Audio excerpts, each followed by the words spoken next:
अस्सलाम वालेकुम जी, कैसे हैं आप सब लोग। उम्मीद करती हूँ ठीक होंगे। मैं डॉक्टर ज़ुबिया। आज हमें बात करनी है पॉलीसिस्टिक ओवरी सिंड्रोम या पॉलीसिस्टिक ओवरी डिजीज़, यानी कि जिसको आम अल्फाज में PCOS कहते हैं। इसके ऊपर हम बात करेंगे। आज की वीडियो में हम जानेंगे कि what is meant by PCOS, ये क्या होता है, ये कैसे इफ़ेक्ट करता है हमारी बॉडी पे।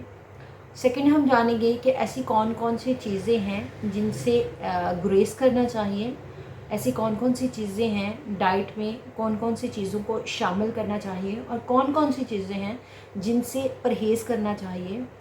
क्या प्रिकॉशन हो सकती हैं PCOS के पेशेंट के लिए, कौन से साइन एंड सिम्टम्स आते हैं, क्या डिफ़िकल्टीज़ होती हैं, और हम होम्योपैथिक तरीक़ाकार से और घरेलू चीज़ों को बेहतर करके अपनी रूटीन को नॉर्मल किस तरीके से कर सकते हैं और किस तरीके से एक नॉर्मल रूटीन के साथ PCOS के प्रॉब्लम को सॉर्ट आउट कर सकते हैं।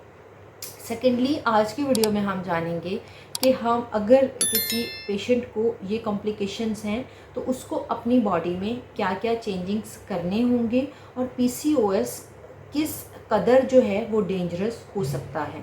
सबसे पहले अगर PCOS की बात की जाए तो ये इसको जैसे मैंने शुरू में बताया, ये होती है क्या, पॉलीसिस्टिक ओवरी सिंड्रोम या PCOD, पॉलीसिस्टिक ओवरी डिजीज़।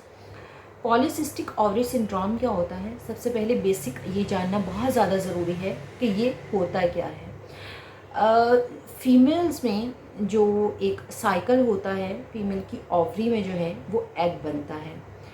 इस एग का जो एक प्रोसेस होता है कि हर मंथ जो है वो एक एग बनता है और इसकी ओव्यूलेशन का प्रोसेस होता है जो मिड द मंथ में हो जाता है, यानी कि 14 से 18 दिन, 18 से 20 दिन में इसकी ओव्यूलेशन हो जाती है। और जब ओव्यूलेशन हो जाती है तो पीरियड्स हो जाते हैं। पीरियड्स होने के बाद दोबारा से ये प्रोसेस स्टार्ट होता है, ये सर्कल स्टार्ट होता है और दोबारा से एग बनने का प्रोसेस स्टार्ट हो जाता है।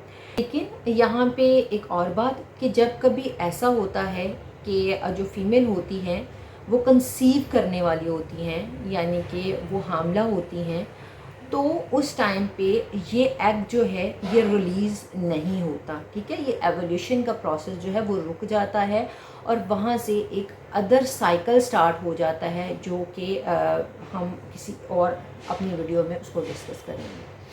अभी हम अगर PCOS की बात करें तो PCOS फिर क्या होता है कि ये एक ओव्यूलेशन का, एक एग रिलीजिंग का प्रोसेस होता है कि जो हर मंथ एक साइकिल चल रहा होता है और ये साइकिल जो है वो हर मंथ के हिसाब से जो है वो एडजस्ट होता है। बाज़ दफ़ा ऐसा होता है कि जब PCOS का प्रॉब्लम होता है तो ये जो एग है ये मुकम्मल तौर पे बन नहीं रहा होता, तो उस सूरत में छोटे छोटे फॉलिकल्स जो हैं वो ओवरी में बनना शुरू हो जाते हैं। छोटे छोटे फॉलिकल्स क्या होते हैं, छोटी छोटी सिस्ट होती हैं, यानी कि एग जो है वो मुकम्मल तौर पे बन नहीं रहा होता, उसका जो प्रोसेस होता है वो रुक जाता है और छोटे छोटे फॉलिकल्स बनना शुरू हो जाते हैं, जिसकी वजह से क्या होता है, या तो जो पीरियड्स होते हैं यानी कि जो मेंस्ट्रुअल साइकिल होता है वो इससे बहुत डिस्टर्ब हो रहा होता है, या तो ये मुकम्मल तौर पे रुक जाता है, या फिर ऐसे होता है कि हर मंथ का एक जो साइकिल होता है वो हर मंथ नहीं होता, उसमें 40 डेज़ 50 डेज़, आपने अक्सर ख़वातीन को देखा होगा जिनको 2 महीने बाद, 2.5 महीने बाद, 3 महीने बाद भी जो है वो पीरियड्स होते हैं, तो वहाँ पे ये चीज़ें नमूदार होना शुरू हो जाती हैं। इसका अब नुकसान क्या होता है, इसका नुकसान ये होता है कि इर्रेगुलर पीरियड्स हो जाते हैं, आपके जो फेस पे फेशियल हेयर ग्रोथ बहुत ज़्यादा हो जाती है, जो वैसे बाल होते हैं वो बहुत गिरना शुरू हो जाते हैं, मोटापा बहुत ज़्यादा हो जाता है, यानी कि ओबेसिटी हो जाती है, तो ये इश्यूज़ होते हैं। फिर शादी के बाद जो है वो कंसीविंग प्रॉब्लम होती है, यानी कि वो ख़ातून जिसको PCOS का प्रॉब्लम होगा, जिसको PCOS का मसला होगा, वो प्रॉपरली कंसीव मतलब नहीं कर पाती, उसका वो साइकिल जो है वो मुकम्मल तौर पे डिस्टर्ब हो जाता है जब तक वो PCOS के मसले को हल नहीं करेंगी। ख़वातीन की बॉडी में, यानी कि फ़ीमेल की बॉडी में एक हार्मोन होता है जिसको कहते हैं एंड्रोजन हार्मोन। ख़ासकर ये मर्दों के हार्मोन, इसको मर्दाना हार्मोन कहा जाता है। इस हार्मोन की ज़्यादती हो जाती है। दूसरा हार्मोन जो है वो इंसुलिन, वो ज़्यादा प्रोड्यूस होना शुरू हो जाता है, जिसकी वजह से ग्लूकोज जो है उसकी रेंज जो है वो हाई होना शुरू हो जाती है। और टेस्टोस्टेरोन हार्मोन जो है ये ज़्यादा रिलीज़ होना शुरू हो जाता है, जिसकी वजह से जो है वो पीसीओएस का मसला होता है। अब हमारी बॉडी में ऐसी कौन सी चेंजिंग्स आती हैं, जैसे मैंने आपको बताया कि फेशियल हेयर की ग्रोथ हो जाती है, ओबेसिटी बहुत ज़्यादा हो जाती है, इरेगुलर पीरियड्स हो जाते हैं, मूड स्विंग्स बहुत ज़्यादा चेंज हो जाते हैं। इसके साथ साथ जो है वो पैचेस बनना शुरू हो जाते हैं हमारे फेस पर, हमारी चीक्स पर, चिन पर, अंडर आर्म्स पर ब्लैकिश जो है वो पैचेस बनना शुरू हो जाते हैं, एक्नी प्रॉब्लम हो जाता है। अक्सर ख़वातीन में जो है जब इसकी बहुत ज़्यादा ज़्यादती हो जाती है तो उनकी आवाज़ भी जो है वो मर्दाना आवाज़ मर्दाना वजाहत वाली हो जाती है, बाल बहुत ज़्यादा गिरना शुरू हो जाते हैं। तो ये कुछ जो हैं वो कॉम्प्लिकेशंस होती हैं जो साथ साथ चल रही होती हैं। कंसीविंग करने में जो है वो प्रॉब्लम होती है, ये प्रॉब्लम साथ साथ चल रही होती है। अब यहाँ पे एक छोटी सी बात जो सरे फहरिस्त है, पीसीओएस के प्रॉब्लम को क्या हम मेडिसिन से ही ठीक कर सकते हैं या अपनी लाइफस्टाइल में कौन कौन सी चीज़ें लाएं जिसकी वजह से ये इशू जो है वो हमें फेस करने को नहीं मिले। तो पीसीओएस का प्रॉब्लम जो है वो ख़ास कर अब अगर देखा जाए तो हमारी बच्चियों में बहुत ज़्यादा लाइफस्टाइल के चेंजिंग की वजह से होती है। जो हम बहुत ज़्यादा, हमारा एक सेडेंटरी लाइफस्टाइल है, हमारा हार्मोनल इम्बैलेंस जो है वो बहुत ज़्यादा किस वजह से होता है, जंक फूड की वजह से होता है, हमारी खुराक की वजह से होता है, हमारे लाइफस्टाइल की वजह से होता है। जब अपनी लाइफ में आप जंक फूड को बहुत ज़्यादा अहमियत देंगे तो जंक फूड हमारे हार्मोन्स को बहुत ज़्यादा डिस्टर्ब करता है और हमारे उस खुराक की वजह से, उस खाने की वजह से जो है हार्मोन इम्बैलेंस होता है। हार्मोनल इम्बैलेंस की वजह से पीसीओएस का प्रॉब्लम भी हो सकता है और पीसीओएस की वजह से हार्मोनल इम्बैलेंस का प्रॉब्लम भी हो जाता है। यानी कि ये दोनों एक दूसरे के डायरेक्टेड अपोजिट हैं बट डायरेक्टेड हैं। तो ये इशू हो सकता है। लाइफस्टाइल में कौन सी चीज़ों को ऐड करना चाहिए, तो पीसीओएस के पेशेंट की अगर बात करें तो इसकी लाइफस्टाइल में सबसे पहली, अगर शादी हो गई है तो क्या चीज़ कही जाती है कि अपनी ओबेसिटी पर कंट्रोल किया जाए। यानी कि अगर एक बच्ची का जो एज और उसकी जो वेट था, पहले उसका बीएमआई नॉर्मल था, अपने बीएमआई से ज़्यादा उसका वेट हो गया है, तो सबसे पहले उसकी ओबेसिटी को कंट्रोल करने का कहा जाएगा कि अगर वो अपनी ओबेसिटी को कंट्रोल करेगी तो क्या होगा कि ये प्रॉब्लम बहुत जल्द सॉर्ट आउट किया जा सकता है। यहाँ भी एक और बात बता दूँ कि ये जो डाइट होती है, यानी कि इंसुलिन जब बढ़ता है तब भी पीसीओएस का प्रॉब्लम होता है और इंसुलिन जब बढ़ता है तब शुगर का प्रॉब्लम भी होता है। इसलिए ये जो डाइट प्लान है ये तकरीबन मिलता जुलता होता है। अब यहाँ पे मैं आपको बताऊँगी कि आप अपनी लाइफस्टाइल में कौन कौन सी चीज़ें ऐड डाउन कर सकते हैं जिससे इस प्रॉब्लम को, इस इशू को आप घर में बेहतर कर सकें और इसको आसानी से ख़त्म कर सकें। सबसे पहले जंक फूड का परहेज़ करें। जंक फूड नहीं खाना चाहिए, यानी कि जो हम पिज़्ज़ा, शवारमास और स्पैगेटीज़ खाते हैं या रिफाइंड कार्ब की सूरत में, जैसे वाइट आटा हो गया, पास्ता हो गया, इस तरह की नूडल्स हो गई, इस तरह की जो चीज़ें खाते हैं इससे मुकम्मल तौर पे इज्तनाब करें। अगर हम वाइट आटा खा रहे हैं तो उसकी जगह ब्राउन आटा शुरू कर दें।